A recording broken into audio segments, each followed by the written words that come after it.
wabarakatuh. Masih bersama saya Yadi Aindo untuk cerita-cerita horor atau misteri.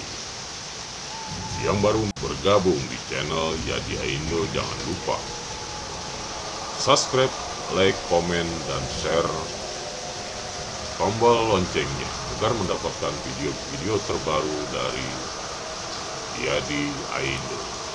Kali ini saya akan membawakan kisah mistik pesugihan. Ku sembelih anakku demi pesugihan. Narasumber yang bernama Pak Budi menceritakan ketika beliau mengantar temannya untuk melakukan pesugihan yang katanya tanpa tumbal, namun ketika melakukan ritual pesugihan, pelaku harus menyembelih seekor anak kambing. Tapi yang terlihat oleh si narasumber, anak kambing itu merupakan anak temannya sendiri. Lantas bagaimana kelanjutannya? Dasar gila, kata Pak Budi. Matanya masih menatap ke sana kemari seolah membayangkan peristiwa yang membekas di ingatan. Gila kenapa sih, Pak? Tanyaku. Lah gimana tidak gila, Mas? Anaknya sendiri disembelih gara-gara mau kaya, jawab Pak Budi.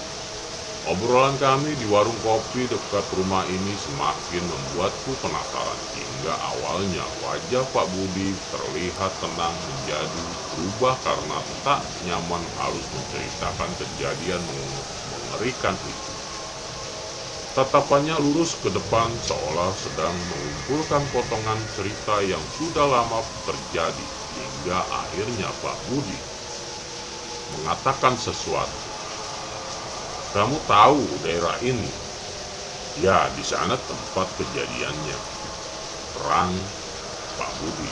Di sini aku tidak menjelaskan secara rinci nama daerahnya, selain kurang baik dan takut terjadi kesalahpahaman. Cerita pesugihan ini bermula sekitar tahun 2000-an.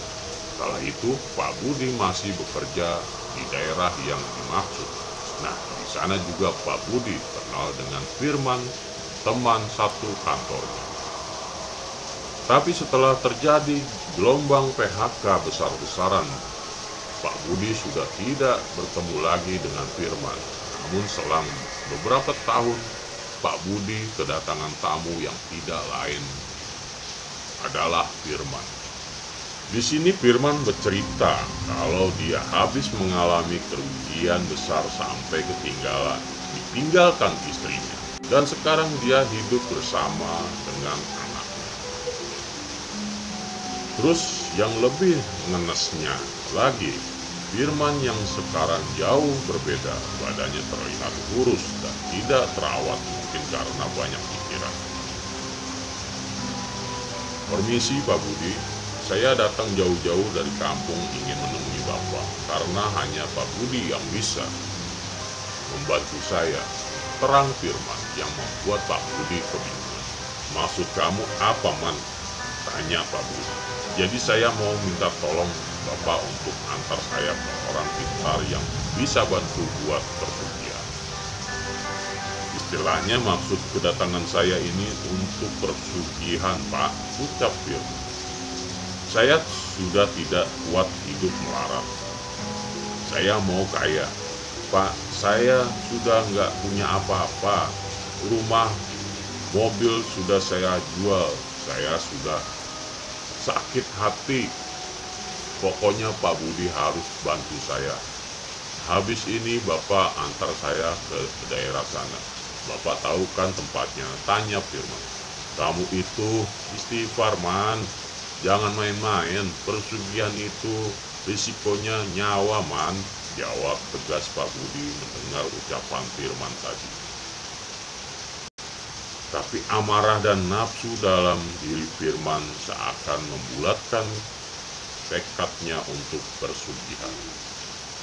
Dia sudah tidak peduli lagi dengan nyawanya.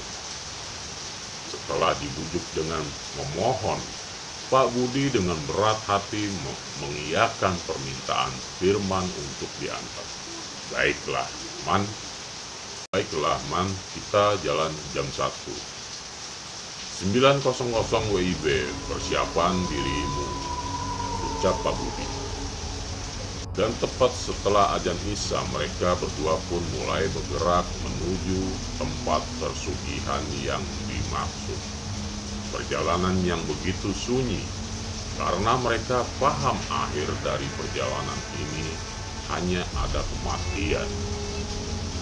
Setelah menempuh 4 jam perjalanan atau sekitar pukul 23.00 WIB, mereka berdua pun tiba di sebuah pemukiman di tengah hutan.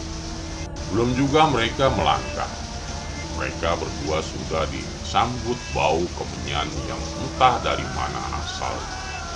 Sepertinya warga sini sudah biasa dengan aroma kemenyan. Lain halnya dengan mereka berdua yang malah ketakutan. "Gimana kamu? Masih mau nyugiman? Angker begini?" tanya Pak Budi, coba merubah pendirian temannya itu. "Yakin, Pak, saya yakin," jawab lantang Firman.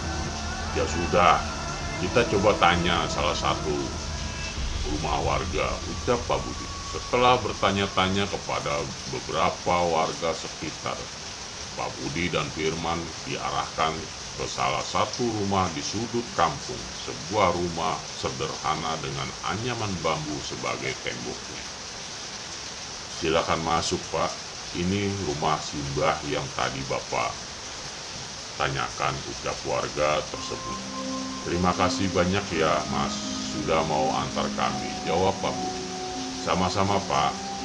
Baik, kalau begitu saya undur diri ya, Pak," ucap warga tersebut lalu pergi meninggalkan Pak Budi dan Firman. Setelah dipersilakan masuk, Pak Budi hanya terdiam melihat isi rumah yang penuh dengan pusaka dan barang elektronik. "Saya Budi dan ini Firman, teman saya, Mbak. Jadi maksud kedatangan kami ini," ucap Pak Budi yang belum selesai memperkenalkan diri namun sudah dipotong oleh Simbah. Ya, saya mengerti. Silakan duduk kau." Simbah menunjuk wajah Firman meminta dirinya duduk di dekat Simbah. Pak Budi paham dan mundur untuk memberikan ruang bagi Firman. Di sini Firman mulai ditanyakan tentang kesanggupannya dalam melakukan ritual persugihan.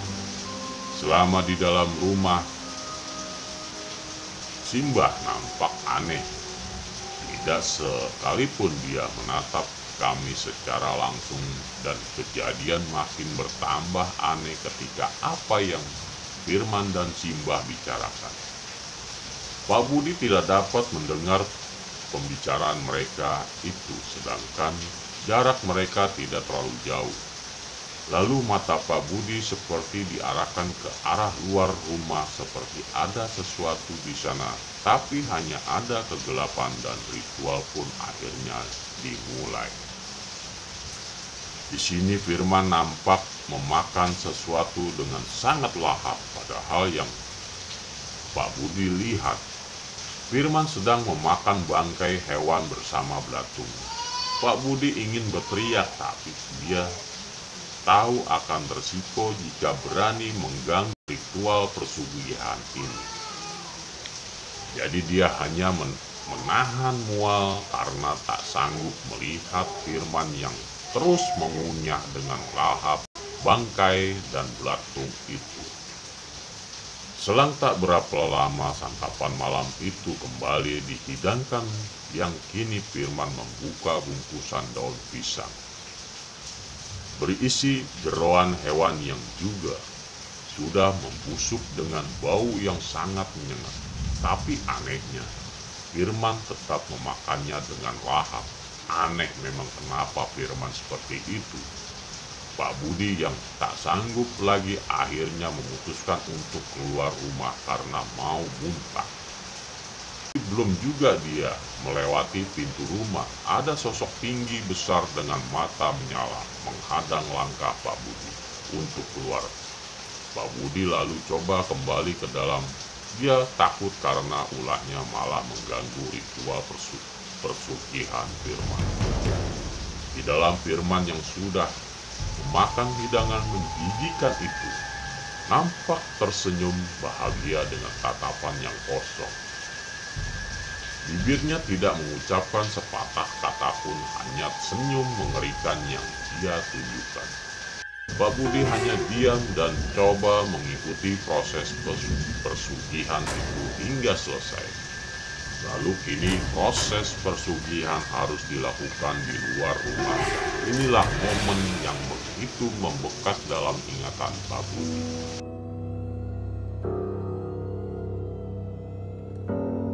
Lah gimana tidak kaget, Firman diminta menyembelih anak kambing yang ternyata anak kambing itu adalah anaknya sendiri.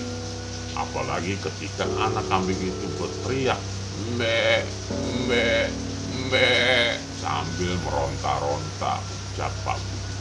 Tapi dalam pandanganku, itu bukan anak kambing, tapi anaknya sendiri. Tidak sanggup aku melihat kejadian itu. Astaga, man. Benar-benar hati saya menangis. Anak kecil tak berdosa harus meregang nyawa menjadi tumbal demi harta kekayaan diri sendiri. Batin Pak Budi menjerit ketika kejadian itu. Pak Budi tidak dapat melakukan apa-apa. Mau berteriak coba menyadarkan Firman, suaranya hilang seakan ditahan sesuatu. Apalagi di depan, samping, dan belakang ada makhluk-makhluk mengerikan yang menatap kami. Bahkan ada makhluk yang menari seakan bahagia ketika Firman menyembelih anak kambing itu. Batin Pak Budi menyesal telah mengantar Firman ke tempat ini. Saya menyesal sudah mengantar kamu, man, dan mungkin saya ikut berdosa karena mengantarmu ke sini. Benar-benar menyesal, ingin rasanya ku hantam kepalamu agar kamu sadar, man, teriak batin Pak Budi sambil memejamkan mata. Dalam keadaan takut dan gemetar, Pak Budi coba kembali membuka mata yang kini dibalas tatapan mengerikan dari Simbah yang seperti tahu dengan apa yang tadi diucapkan Pak Budi, dan akhirnya ritual persugihan itu pun selesai. Dengan cepat Pak Budi meminta Firman untuk pulang tanpa menceritakan apa yang tadi dia lihat. Di perjalanan mereka hanya terdiam tanpa mengucapkan apapun. Yang terdengar hanya suara jeritan anak kecil meminta tolong di telinga Pak Budi. Selang beberapa jam, belum juga mereka sampai di depan gang yang sudah banyak warga. Ketika ditanyakan ke salah satu warga, warga itu mengatakan bahwa anak Firman telah meninggal dunia dan meninggalnya mendadak tanpa sebab. Mendengar itu Pak Budi hanya diam, karena tahu penyebab kematiannya adalah Firman yang telah menumbalkan anaknya sendiri. Firman lalu berlari, coba mengangkat anaknya yang telah mati. Tak henti-hentinya Firman menangis melihat mayat anaknya. Pak Budi hanya diam, sambil mengutuk kelakuan temannya itu. Itu karena perbuatanmu sendiri, man, gumam Pak Budi sambil berlalu pergi tanpa berpamitan dengan Firman. Dan sampai sekarang saya tidak mendengar kabarnya lagi. Entah dia mati menjadi tumbal atau hidup bergelimang harta dari persugihan. Kita bisa mengubah hidup dengan bekerja keras dan beribadah. Allah BST akan memudahkan kita jika kita dekat dengannya. Semoga ini bisa menjadi pembelajaran bagi kita semua, dan cerita misteri pun selesai. Terima kasih. Oke sobat-sobat yang baru bergabung di channel Jadi Aindo untuk cerita-cerita horor Jangan lupa dukung channel Yadia Indo dengan cara subscribe, like, komen, dan tombol loncengnya. Terima kasih.